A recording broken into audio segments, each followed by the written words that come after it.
बिरहा तो आप लोग बहुत सुनेला। अब तो वो जमाना हो गए कि नाम सर्च करबा सेकेंड ना लगत हो, कलाकार सामने दिखाई पड़ जाते हो, अच्छाई और बुराई भी मालूम पड़ जाता है आप लोगन के।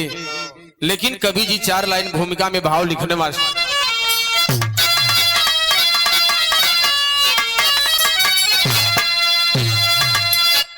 कर मुहब्बत गुनाहों की दरिया बनी,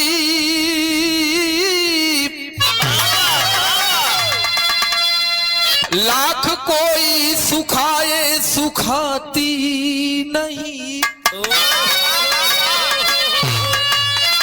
खुद समा जल रही यार परिवानों का, प्यार में ज्योति दिल के बुझाती नहीं।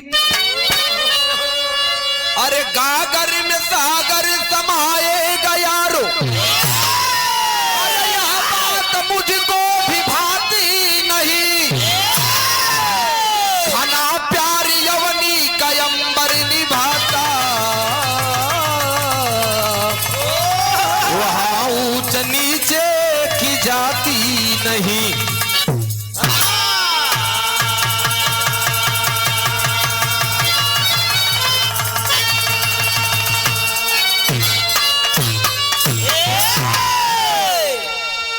कर मुहब्बत गुनाहों की दरिया बनी, लाख कोई सुखाए सुखाती नहीं, गागर में सागर समाएगा यारों, यह बात मुझको भी भाती नहीं।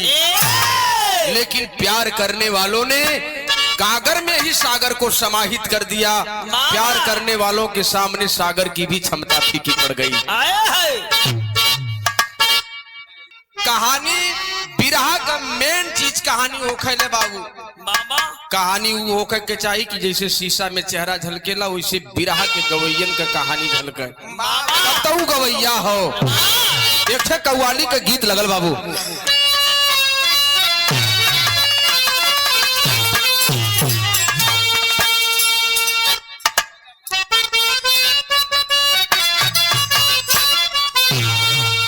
अरे मेरे महबूब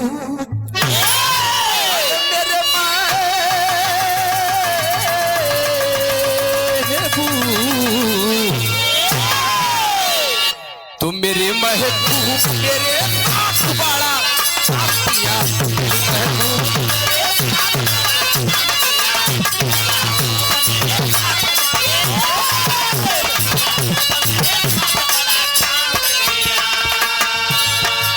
मेरे महबूब मेरे साथ बड़ा काम किया,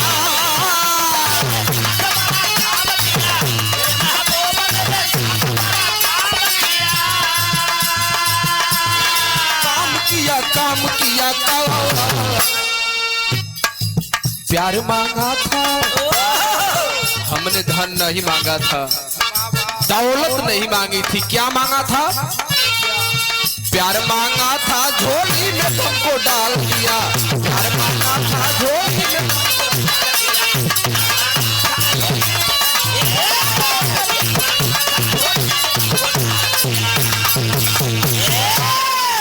लेकिन बिरहा में कवि जी बड़ी ऊंची बात लिखलन। का लिखलन भैया?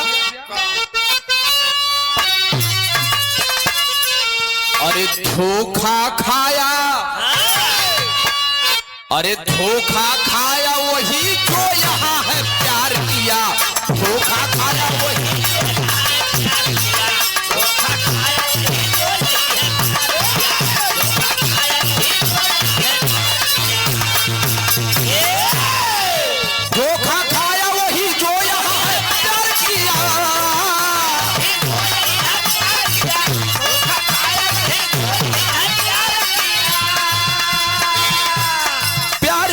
प्यार किया प्यार, सजाई बगिया सजाई बगिया अपने खुद को है उजाड़ किया, सजाई बगिया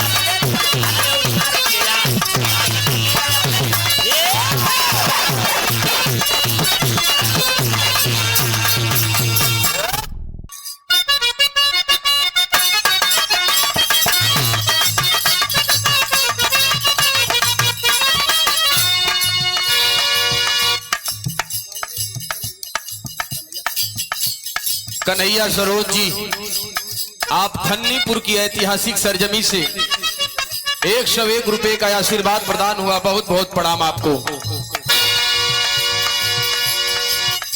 मथुरा में जन्मे मोहन मामा के जे,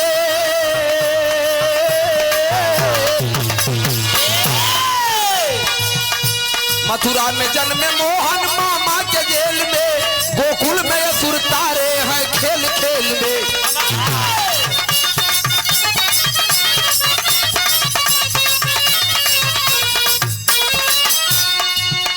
धरती का भार हरने अवतार लेके आए,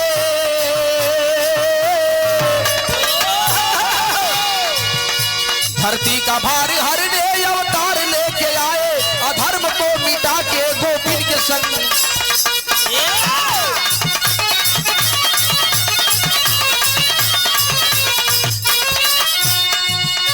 द्वापर में दादा भीष्म की,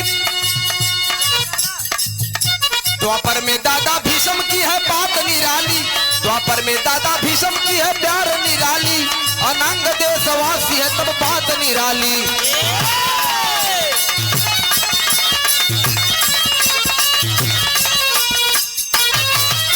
करने शिकारी एक दिन बगिया के बीच आया, मन की मुराद पूरी ना अर्ज को लगाया।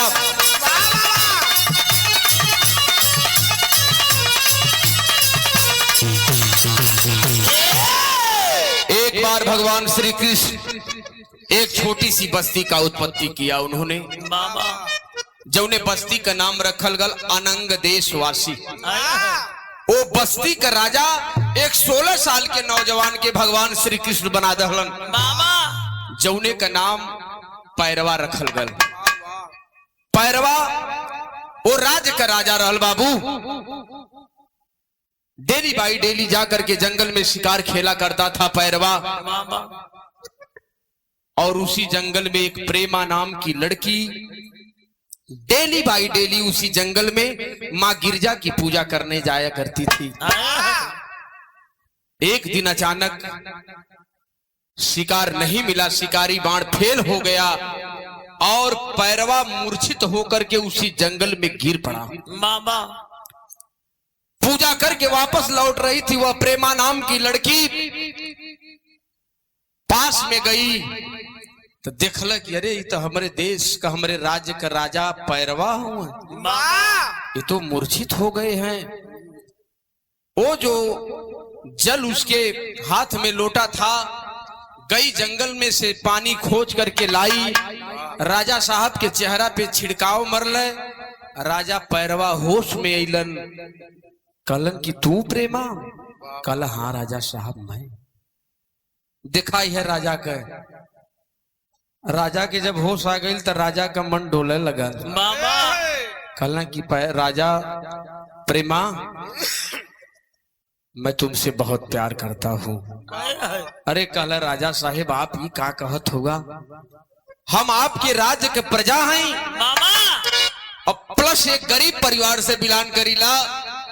आप एक राजा हुआ, आपके मुखार बिंद से ही बात शोभा ना देते हो।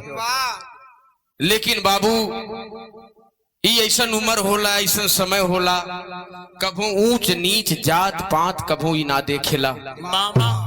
पैरवा राजा के प्रेमा से प्यार हो गई, और जब प्यार हो गई तब बिरहा में गीत बदल गई बाबू।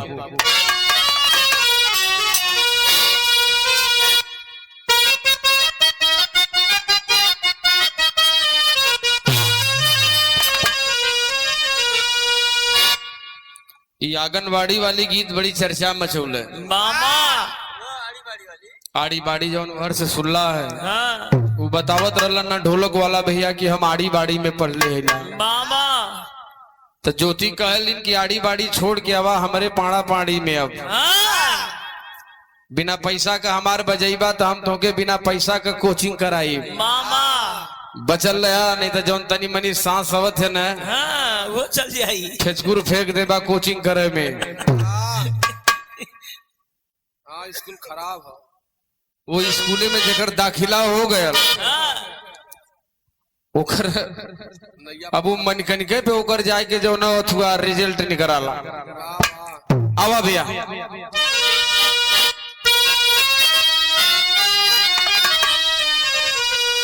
यह गौलन की 1000 के नौकरी पे 2000 का साड़ी आंगन बाहरी रे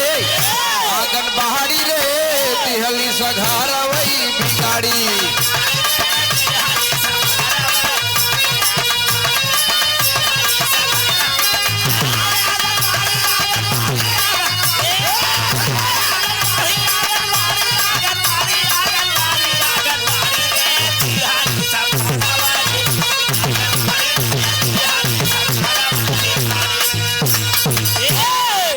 लेकिन प्रेमा पैरवा से कहला कि ये राजा साहेब जब आप प्यार कर लेला हमसे तब मिलल कहाँ जाई।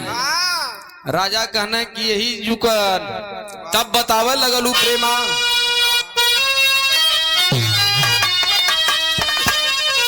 अरे मानी जा तू बतिया हमारी भाड़ कैले छतिया मोर संगतिया हो आई हा मिले तू आधी रतिया।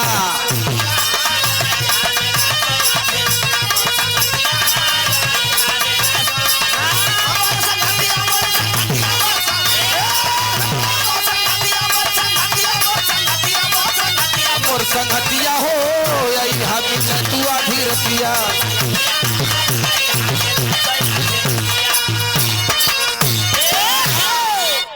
सही है।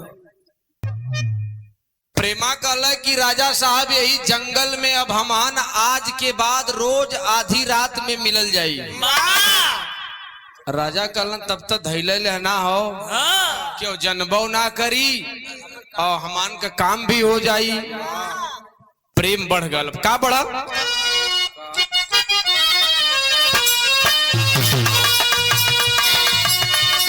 प्रेमा पया रवा का प्रेम बढ़ी गई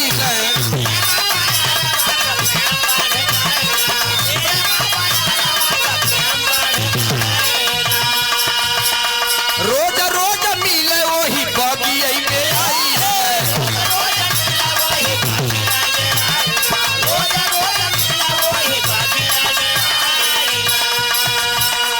भूलनी और कतिया मारल जवानी में मतिया मोर संगतिया हो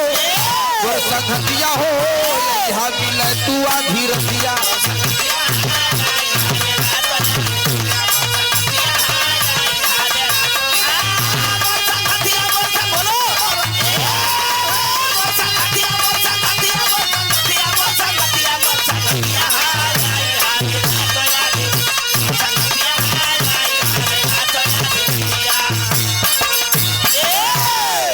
ए बाबू प्रेमा और पैरवा का प्यार बढ़ गयल। जब प्यार बढ़ गल तो बिरहा में ठे गीत बदल गिल भैया। ज्ञानी भैया कि आप बड़े भाई आपके कामोत्कर से 101 रुपए का आशीर्वाद प्रदान हुआ। भैया बस 5 मिनट का समय है आप लोग शांति बनौले रहा चला।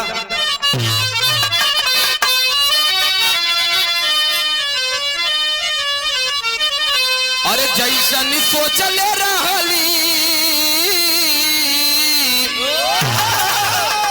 कौनो मेहरारू कहले रहल कि जैसन सोचले रहली वैसे मरद कहले कि जवन हमारी इच्छा रहल तो पूरा हो गई। लोग पूछलन कि का पूरा भल तब वो बतावे लगल अरे जैसन सोचले रहली वैसे धनिया मोर बाड़ी सावर न गोर बाड़ी हो जैसन सोचले रहली।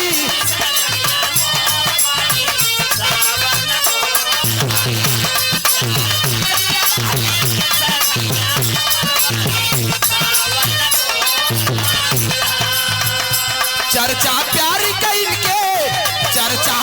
कइन के पूरे नगर समाइल बाड़ी प्रेमी संग पराइल बाड़ी हो चर्चा।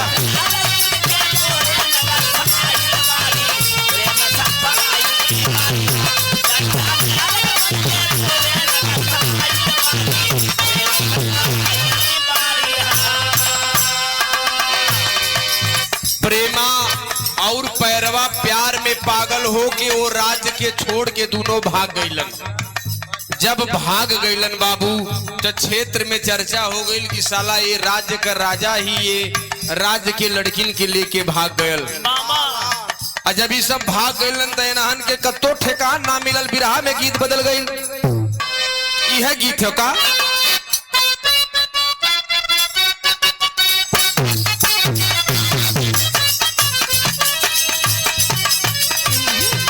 रोड पे कवरियन का भीड़ लगल बा, कम चलावा तेज पिया ड्राइवर हो।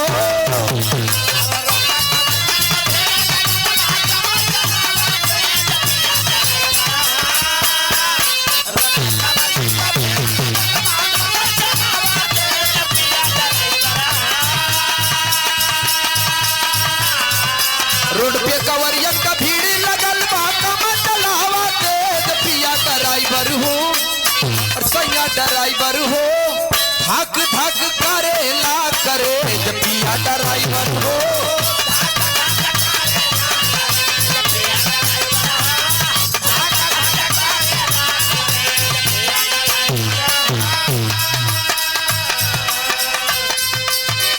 दोनों भाग गए, ठेकान ना मिलत हो। ठेकाना महल लगा नवापन में कर विचार दोनों प्रेमी हो।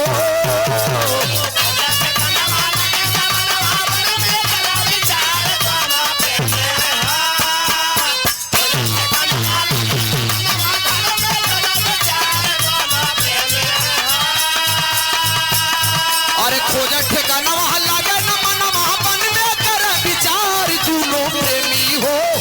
पहुंचे कभी लानी दुआर दोनों प्रेमी हो। पहुंचे कभी लानी दुआर।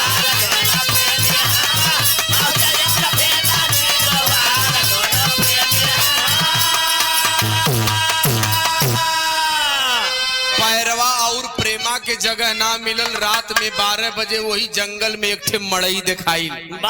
वो मड़ैया में रहत के रहल एक ठे भील और एक ठे भिलनी, जेके हमन देहात में कहिला मुसहर है और मुसही।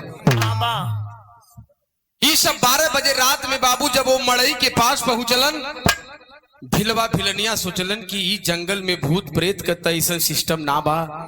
बड़ा दिन हो गल, कभो ऐसन कौनो छाया ना दिखाई पड़ल। हाथ जोड़ के प्रेमा और पैरवा बाबू वही मड़ई में खड़ा हो गईलन। मुसहरवा और मुसहिनिया मड़ई से बहरे हो गईलन। कहलन कि बाबू तू के हुआ, कहाँ जाइबा? बाबू प्रेमा और पैरवा वो भील भिलनी के मड़ई में रह लगलन। तब भिलनिया कहले भिलवा से कि ये भील बड़ी टाइम हो गई, लिकुल बिना खैले पियले दिन भर से दौड़त हुए, कुछ बना दे खा ला। तो भिलवा कहले कि बनाओ। जब बन गई भिलनिया जब बनौला तो का बनौला कि एकदम मजगर चौरे का लिट्टी। चौरे का हाँ बना के लिट्टी जब रखल तब भिलवा कहले कि यह लिट्टिया दे दे। दोनों ठौरा आधा आधा बांट के खा ली हैं। देखा मेहरारू? भिलनिया कहला हाँ दिन भर जंगल जंगल लकड़ी हम बटोरी, लिट्टी लोग खाई हैं। भिलवा कहले कि हमार हिस्सा दे दे। भिलनिया कहला सुन, हम अपन हिस्सा ना दे, तय अपन हिस्सा तय तय खो, चाहे तय अपने यही बिटिया या दमादन के खियाओ। कहा आधा हिस्सा मोर आधा हिस्सा तो कल कि मैं आधे का हिस्सेदार हैला, हम अपन आधा ना दे। अच्छा भैया वहू पे बात बीत गई। तो रजवा मुसहरवा कहले कि सुन भिलनी, हमान आज भूये सुत लेवल जा, यह खटियावा दे दे। दोनों सुत लिए। कल भिलनिया हाँ आधी खटिया मोर है आधी खटिया। कल आधे पे हम सुतब आधे पे तय सुत, चाहे दोनों उनके सुताओ। रात भी बीत गई कैसो भैया। जब रात बीत गई तो भयल का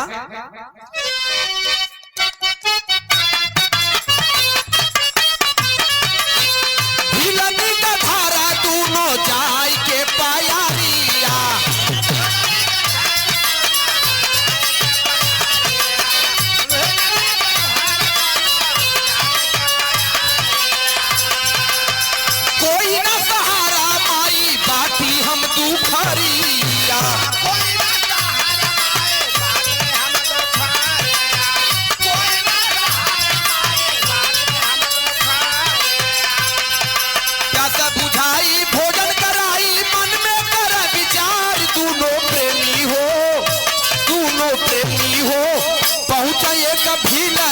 दुआर दोनों प्रेमी हो।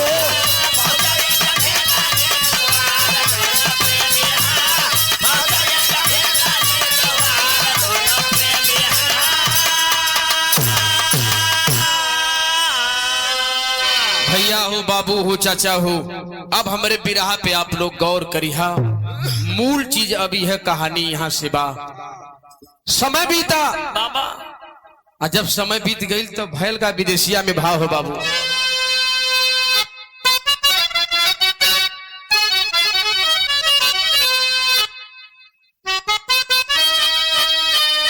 क्या बात है। अब भैली गर्भवती प्रेमा वह पैरवा बिचारी कर। अब हमके मिली हमारी प्यार कैनी सनिया। कुछ दिन के बाद वह प्रेमा गर्भवती हो जाती है। वही मड़ई में रह के बाबू भिलवा भिलनिया की पैरवा सोच गया कि कुछ दिन के बाद मेरे प्यार की निशानी मेरे सामने आएगी, मैं आने वाली औलाद का बाप हो जाऊंगा। लेकिन भयल का अब भगवान का माया गरीब अब पेटवई में पलत रहल होई के बीमार तजली ए बाबू सैया के सजनिया। प्रमाण मिला कुछ दिन के बाद वह प्रेमा जो गर्भवती थी बाबू बीमार पड़ी और उसी भील की मड़ई में अंतिम सांस को तोड़ दी। गर्भ पीरियड में ही बच्चा पेट में ही था, तभी प्रेमा इस दुनिया को छोड़ करके चली गई। लेकिन देखा भयल का हो मालिक का महिमा। अरे भीलवा भिलनिया के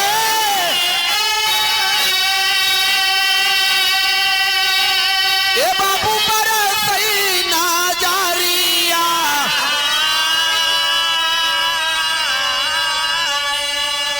अरे सोचला प्यारवा नानी करई बाचनिया।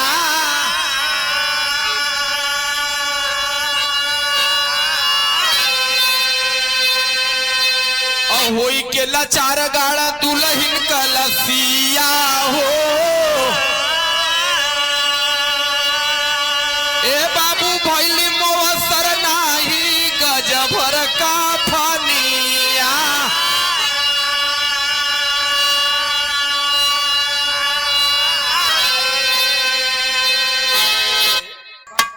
उस परिवार की वह क्षमता नहीं थी भील भीलनी का और पैरवा का बाबू कि प्रेमा के लाश पर एक गज कफन ओढ़ा के ओकरे लाश के दफना देवल जाए। लेकिन वही जंगल में कब्र खोद के प्रेमा का लाश वही जुकन दफन कर देवल गई।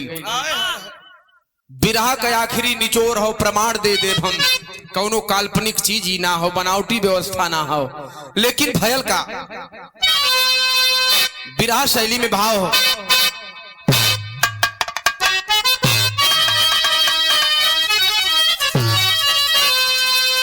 लुगाई लुगाई खातिर पीटे छतिया। अरे आई लुगाई खातिर पीटे। अरे लुगाई खातिर पीटे छतिया।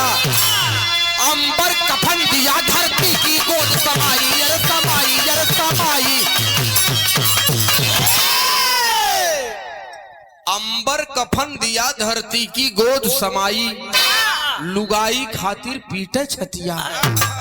प्रमाण मिला कि वह पैरवा डेली बाई डेली पैरवा जा करके प्रेमा के कब्र पे खूब रोवे, खूब रोले, घंटा दू घंटा रोले। ओकरे दिल का पीड़ा ओकरे आंसू से निकल जाए, ओके संतोष हो जाए। फिर अवे बाबू फिर शाम के जाए के वही कब्र पे रोवे। लेकिन बिरहा में भाव कभी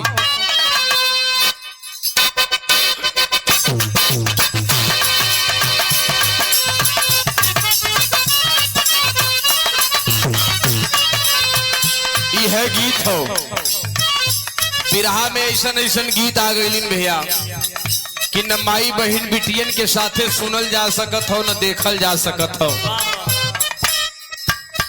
एड़ी से शुरू कैलन भोजपुरी वाले और कपारे तक ले गईलन, अब कुछ बचल ना हो। कुछ दिनवा पहले फरसा से छिलत रहलन सब, अब वही में कुआं करत हूँ, अब घास पात छिल भल हम सब। इतने फुहर गा दे कि हम उतना स्टार हो जाए। हाँ तो ऐसा गीत, लेकिन देखा ये गीत कभो ना पुरान भइल, आजो ना पुरान होई। और जब ले बिरहा ही एक ऐसी विधा है कि इसमें कभी यह गीत पुरान नहीं हो सकती। कलाकारों का तजुर्बा अलग अलग है। कैसे भी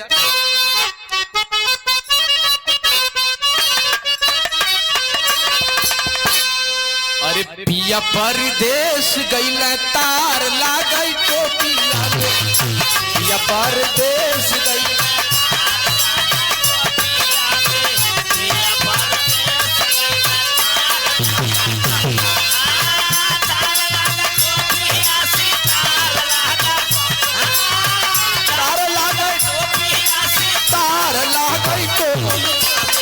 पिया परदेश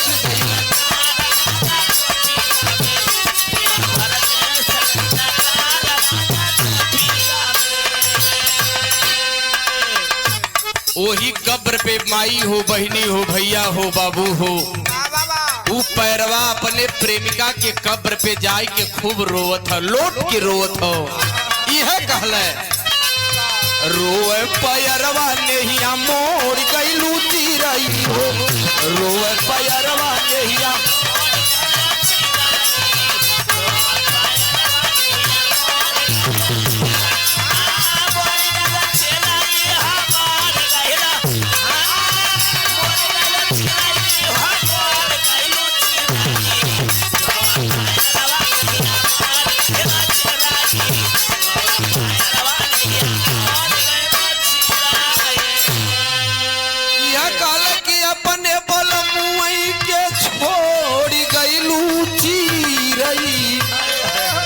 अपने बलमुआ के छोड़ गइलू चिरई हो, रोए पैरवा नहिया मोड़ गइलू।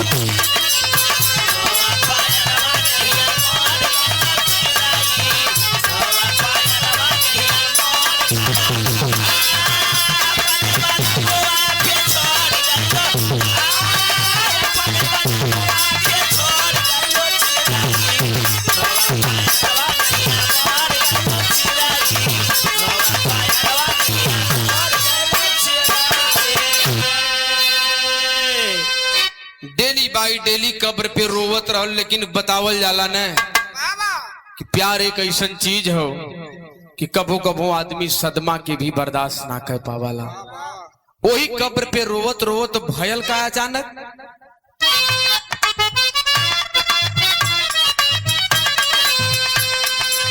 प्रेमा खातिर ताज दियाला नीतावा पर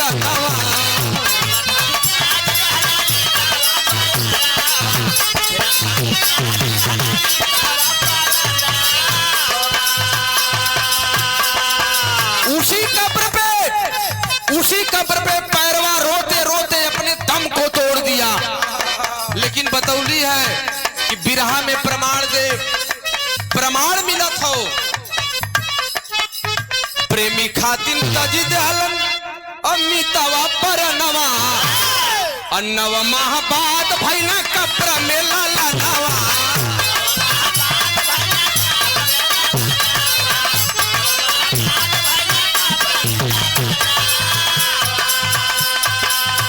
बाबू हो, जब 9 महीना पूरा हो गए तो मृत्यु महिला प्रेमा के तन से वही कब्र के अंदर एक बच्चा पैदा हुआ। कैसन मालिक का लीला हो, कैसन प्रभु का लीला है बाबू की मरल मेहरारू के पेट से, गर्भ से 9 महीना के बाद वह बच्चा कब्र में पैदा हुआ।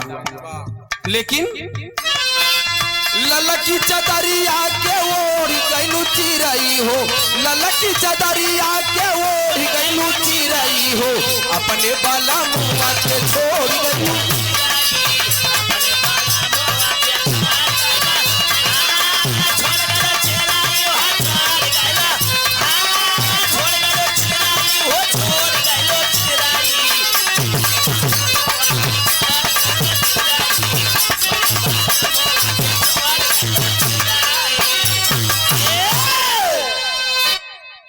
प्रेमा के तन से उसी कब्र में 9 माह के बाद वह बच्चा पैदा हुआ। लेकिन एक दिन माता लक्ष्मी जी विष्णु जी से कहे लगली कि सैया आप तो दुनिया के दाता हैं, दुनिया के विधाता हैं, अपनी लीला से देखिए कि वह बच्चा उस कब्र में कौन सा आहार पावत हुई। बाबा वही समय भैल का पापट में भाव हो भैया।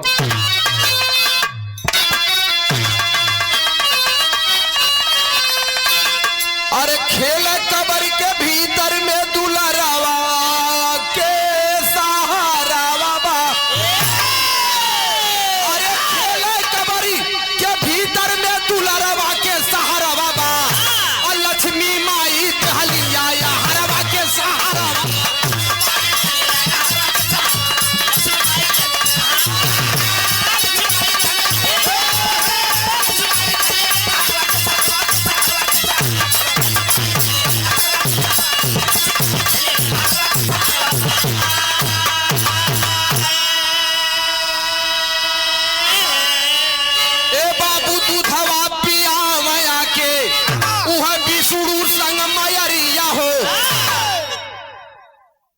लक्ष्मी जी विष्णु जी साथ में आके वही कब्र में अपनी माया से वो लड़का के दूध पिया।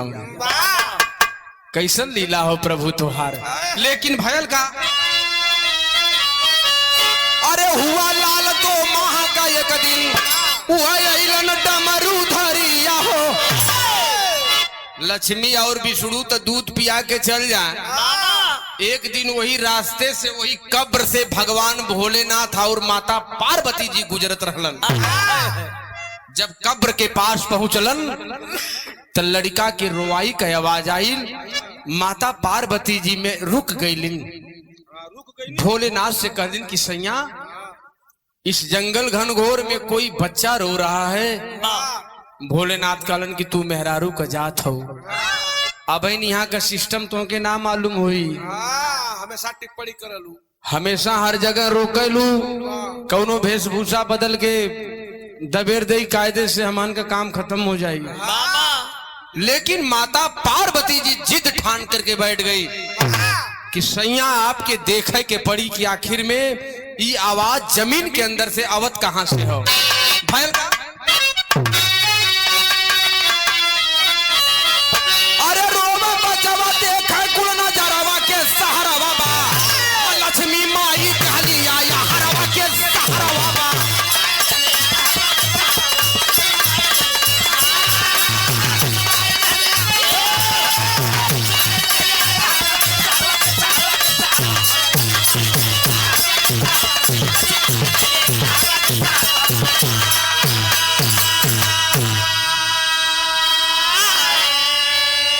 माता पार्वती जी भगवान भोलेनाथ से ही है कहती।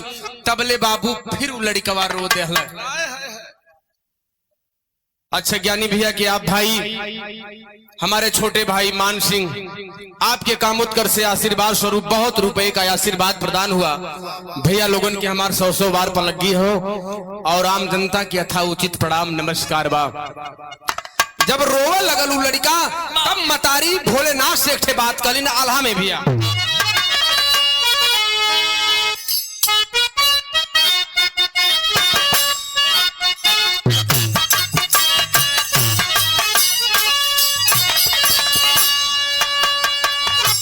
तो गिरजा माई कहाँ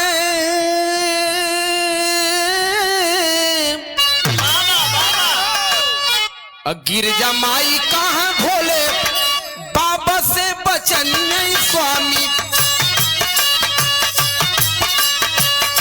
तबले रोवाई फिर गई रे सुना।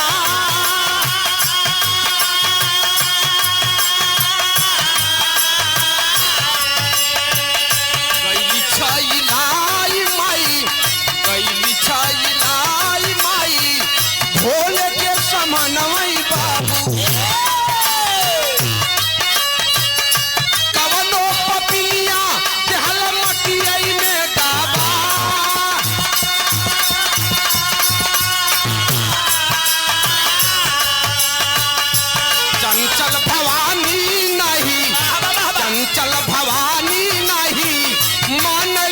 जहनमई बाबू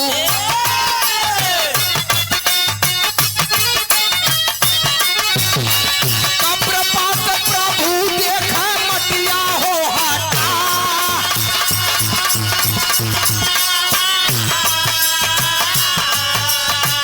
लेके लाल घोटी में लेके लाल घोटी में कारलिन तुलरवा माई माया का मड़ैया प्रभु राजाए कागा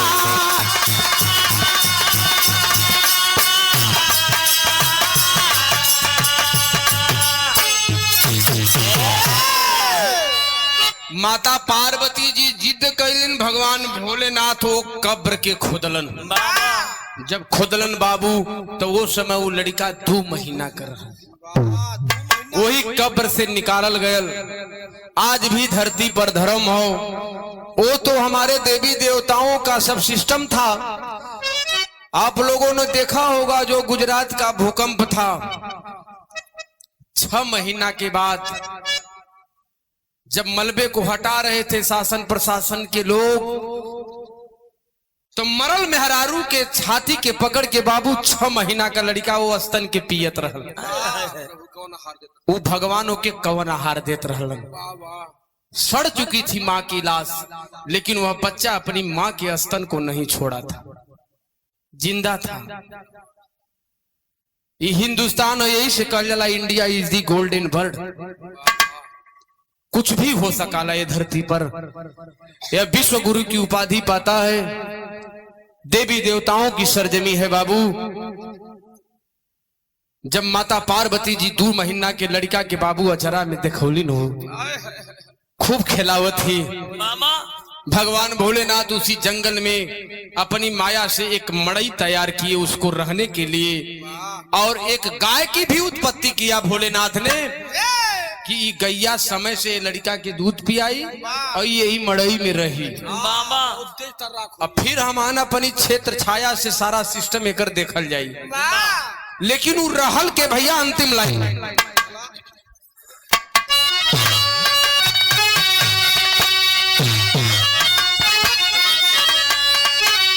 और जीवन पाया लाल हई गैया तू दावई पिया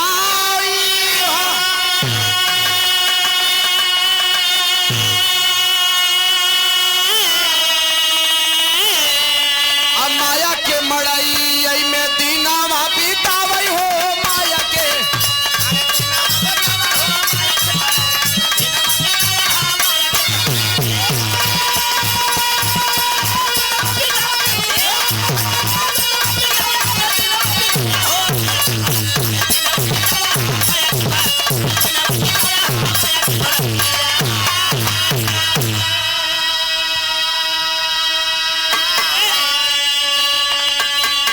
पूरे बिरहा का निचोड़ हो भिलवा भिलनिया उ जवन मुसहर और मुसहिन रहना जंगल में उ रहल के भिलवा भिलनिया वह बने गिरजा भोले दनिया।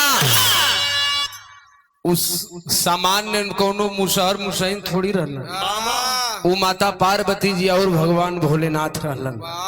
लेकिन वो जौन लड़का कब्र में पैदा भल ऊ के रहल भिलवा भिलनिया बनल गिरजा भोले दनिया एकलव्य नाम जैसा गावई सारी दुनिया।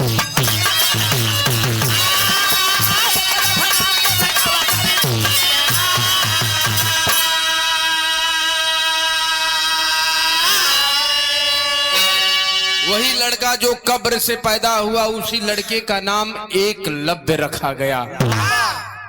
कौन एकलव्य? अरे शिव शक्ति में रोज अपन तनावई तापावई हो माया के मड़ाई में दीनावा बितावई हो माया के मड़ाई।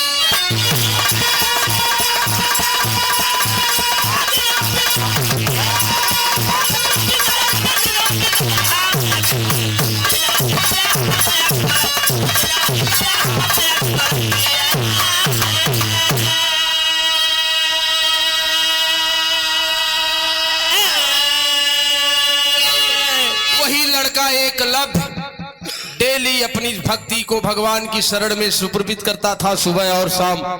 लेकिन वो लड़का कौन एकलव्य रहल बतावल गया।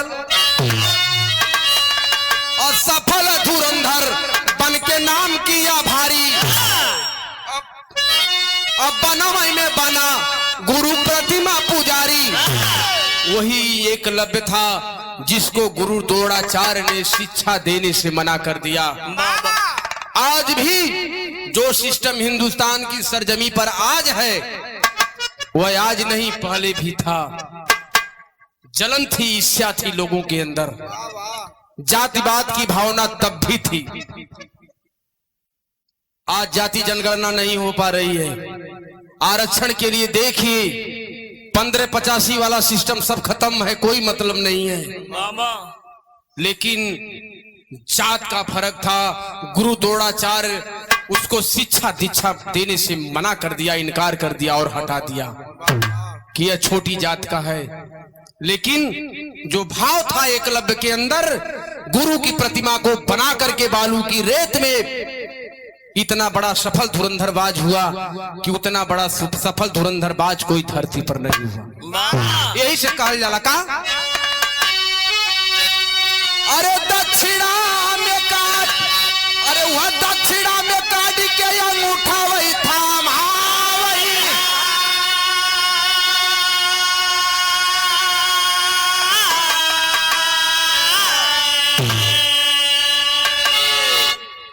बहुत बहुत प्रणाम आदरणीय आप हमारे कवि जी दुखरन जी, पिताजी की चरणों में कोट कोट सा प्रणाम हो। आम जनता को यथाउचित प्रणाम नमस्कार बा।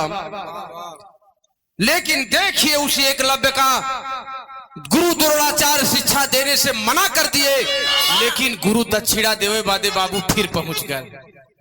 और सोच गया गुरु द्रोणाचार्य कि इतना धुरंधर बाज है तो क्यों नहीं इसका अंगूठा ही दान ले लेता हूं, सारा सिस्टम ही खत्म हो जाएगा। दाहिना अंगूठा वह एकलव्य गुरु दक्षिणा के रूप में गुरु द्रोणाचार्य को दिया। लेकिन कहना भैया, अरे दक्षिणा में काट के अंगूठा वही थामा वही। अब माया के मड़ाई में दिनावा बितावल।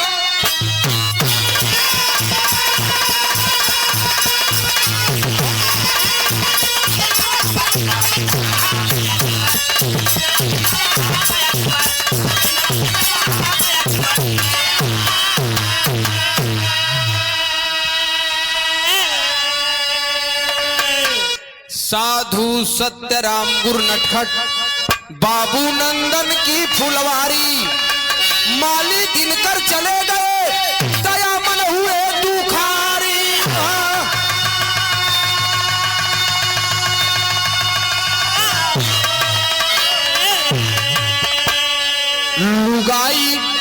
लुगाई खातिर पीटे छतिया, संतोष दया राम गुरु चरण में शीश झुकाई। लुगाई खातिर पीटे छतिया,